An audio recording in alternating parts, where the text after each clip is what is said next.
In the last lesson, we discussed the concept of finding the meaning of a word in a passage. We learned that these questions are inference-based and that the mind map approach works very well for solving these questions.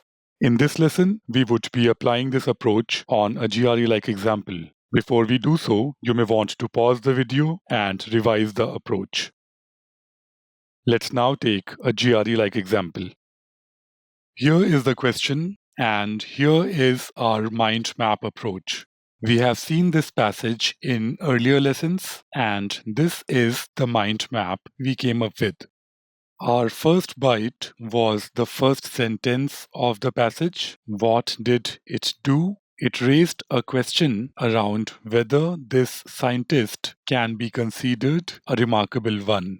Our second bite is this part of the passage. What did this bite do? It developed a case for yes as the answer, as in why this scientist should be considered a remarkable one. Then we saw a contrast trigger, followed by what we can consider the last bite of the passage. And what this does is to develop a case for no as the answer, as in why this scientist cannot be considered a remarkable one.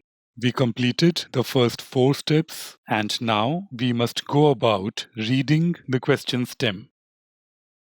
We see that this is meaning of a word in a passage question. The context is that, unlike all the positives mentioned here, the fame of this scientist is not the same among scientists. So this word has been used to mean something on the lines of not in sync, or in even simpler words, simply different.